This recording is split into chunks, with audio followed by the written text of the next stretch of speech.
going on? It's your boy NFF here, back in another video. Today we are going to be doing a tier list for tight ends. It is the next in our series, so let's get into it. I actually think Zach Ertz had a really solid season last year. I would put him probably in B tier. He's not quite the tight end that he was, but he still blocks really well, and I had him in fantasy last year, so I'm a little biased in how good he really was, but we'll keep him in B for now. Kyle Pitts is definitely A tier for now. I don't know if we can quite call him elite yet. I just don't think he does the things that separate the Travis Kelce's of the tight end to the Kyle Pitts of the tight end. Okay, Mark Andrews is definitely S tier. Mark Andrews does everything well. He blocks well. He gets downfield. He runs his routes really well. I know that people kind of forgot how good he's like Cooper Kupp. Like, people are going to forget how good he really was because of the injuries he had, but like when he plays and he's healthy, he's one of the best tight ends in the league. OJ Howard is someone that I think is okay. He's a pretty average tight end. He actually blocks really well, but his problem is that, well, now he's on the Raiders. So I actually think he'll pick it up with the Raiders, but if Jimmy G's playing quarterback, he definitely loves to throw to his tight ends. So I could see OJ Howard taking a step, but for now, he's just average. Dawson Knox is a B tier guy. I think Dawson Knox has started to take steps, although it definitely helps his quarterback is Josh Allen. Also, the Bills taking Dalton Kincaid, my former high school classmate. I'm a little confused on what their role is for Dawson Knox going forward. I think they want to use Dawson more as a blocker now, since Kincaid is known for his route running, clearly. So I could see them getting a little more conservative with Knox's usage, but I still think he's a B tier guy. Okay, Ian Thomas and Tommy Tremble are both, until one of them can actually take a step, I think they're both just D tier guys for now. I understand that the Panthers don't really utilize tight ends like that, but at the same time, if you're not going to utilize your tight ends, they might as well block really well, which they do, but I mean, at that point, what is the point of having a tight end if he's not going to run routes half the time? At that point, you might as well just throw in an extra right tackle and let him block. And of course, they also signed Hayden Hurst in the offseason, so I think those two are going to lose their tight end role, and they're going to just come in for blocking downs. Cole Kmet, I love Cole Kmet. I think Cole Kmet actually had a really good half of the season with Justin Fields. I think what they kind of put together towards the middle back half of the season is more of what we're going to get next year from Cole. Actually, one of the more impressive tight ends after the catch in the league. And I think Justin Fields is going to rely on him a lot this season. Hayden Hurst, who is now a Panther. I think this game still has him as a Bengal. Who did the Bengals sign? Irv Smith, right? Is Irv Smith on this list somewhere? I don't think he is. Okay, well, shout out. Hayden Hurst and Irv Smith are both B tier guys. They're both guys that are underutilized as is, and I'm gonna put Hayden Hurst with OJ Howard. I don't know if Hayden Hurst is the Dawson Knox, Zach Ertz type more than he's just kind of, he's a upper half guy maybe. He's a fringe half guy. David Njoku, I actually think is going to have a really good season this year. Clearly one of the more athletic tight ends in the league. He's also a great route runner. He's got hands. I think if they would actually use him more, then he can take that next step, but for now, we're just going to keep him in the bottom of A tier. Dalton Schultz, big signing for the Texans. Dalton Schultz, he's probably a low A tier guy. He's either upper B or low A. He is a great intermediate route runner, but that's pretty much all he does. I don't blame him, though, because most of the time it was just Kellen Moore calling bad plays that made Dalton Schultz not quite stand out.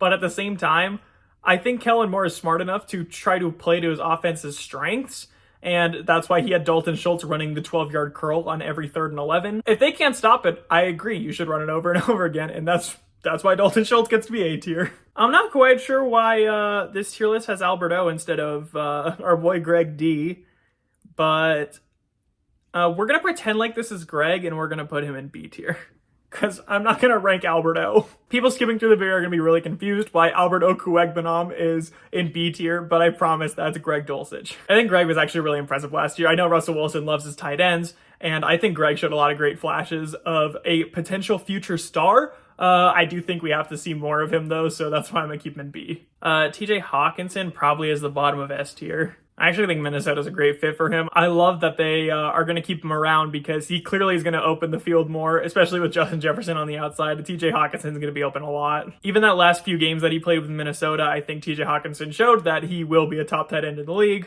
Good old Robert Tonyan. I like Robert Tonyan, but I'm not sure how much of him, of the flashes we've seen, was Aaron Rodgers versus when he's going to play with Jordan Love. I know Tunyon has been limited in some of his opportunities, so I'm going to give him the benefit of the doubt. I'm going to put him ahead of Dulcich. Yeah, he's right around that list of guys. Like, he's an upper half guy, probably. All right, well, Brevin Jordan gets to be with the rest of the guys that got replaced. Mo Alley-Cox, I actually really like Mo Alley-Cox, but he's going to go in C tier. You can't really place him higher than that right now. But I've always been a fan of his athleticism. I think that's what you need at tight ends is freak athleticism. Depending on how Indy uses Mo Alley-Cox next year, I actually think he can make a step up and become a top 10 tight end, frankly. Although we're going to put an asterisk next to that because I think the same can be said about Jelani. So this is Mo Alley-Cox / Jelani. It's whichever one the Colts pick. I think both of them are really good athletes. I think both of them could take that next step. So we're just going to see which one Indy picks. I'm pretty sure Jelani is edging him out in camp right now, but we're rolling regardless. Evan Ingram just got a massive contract. He's an A tier guy.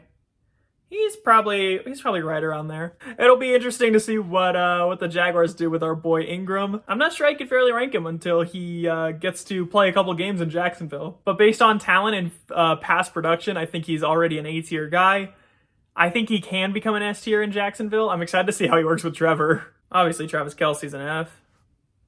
That's a joke. Last time I made this joke, I put Patrick Mahomes in F tier, and people didn't watch the video all the way through, so then they were like, this guy put Patrick Mahomes in F tier. And I was like, all I had to do was watch 5 more seconds. It was a joke. Obviously, Travis Kelce's the best tight end in the league. I don't even really think it's an argument. There was one time where back in my day when we got to argue if George Kittle was better than him, but that's just not a thing anymore. Travis Kelce's the best. It's not even close. Good old Higbee. I feel about Higbee how I feel about a lot of these guys. I think that Tyler Higbee is mostly a product of his quarterback. Tyler Higbee is actually a underrated blocking tight end. I actually think he blocks really well. He's to me one of those tight ends where you can't really replace them, but at the same time, you're not going to get the top guy. Like Tyler Higbee is like a fringe top 10 guy who is likely never going to take that next step to get to the top 5. So it's like a Kirk Cousins situation where you're like, yeah, this guy is really good. We'll know he'll be really good, but is he really going to be like fantastic and the best? Probably not. Gerald Everett, I love Gerald Everett too. But again, I think Gerald Everett is a guy who benefits a lot from having Justin Herbert at quarterback. I also think the Chargers are going to start using him a lot more by bringing in Kellen Moore. So I think he's going to take a step just because Kellen Moore is the offensive coordinator now. Darren Waller, excited to see what he does in New York. Can I put him in S tier? I do want to put Waller in S tier. I'm gonna do it. Darren Waller is actually someone that I think is gonna do worse in his new location. I think Darren Waller himself is one of the better tight ends in the league, but I'm not entirely sure how the Giants are going to use him. The only really redeeming quality that Darren Waller has that will make him benefit on the Giants is that the Giants don't really have any weapons besides Darren Waller. So I think that they're going to write him into the script solely because they're going to feel pressured to, because they have to. So basically, I'm going to take back everything I said. I think Darren Waller will do fine in New York. Mike Gesicki is another guy. Man, I kind of think of Mike Gesicki like I think of Tyler Higbee. Pretty much everything I said about Tyler Higbee, I think about Mike Gesicki. Like, he's just one of those guys that, like, will be in the upper half of the league, but at the same time, you're like, this is not a star tight end. Hunter Henry and Jonnu are both pretty average. I'm not super confident in the Patriots' abilities to foster tight ends these days because I think that Bill Belichick has created such a system where the tight ends always succeed, and the fact that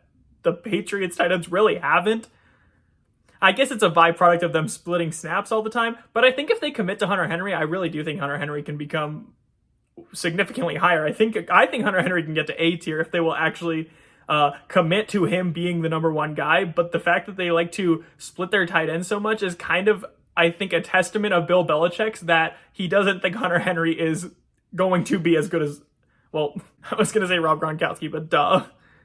But I think it means that he's not going to be anywhere near Gronkowski. Not even just like in the ballpark, you know? Taysom Hill is not a tight end. I get that he's listed as a tight end. I get that he takes snaps at tight ends, but he gets to be in his own tier list. I'm making a Taysom Hill tier list, and he gets to be in it. Uzoma / Conklin. They get to go right here with all the other / options, the Patriots and the Colts. I'm hoping the Jets will commit to Uzoma because I actually like him more than Conklin. The fact that the Jets have two very talented tight ends is just tough. You're not gonna not split. Dallas Goedert's probably, I think he's A tier.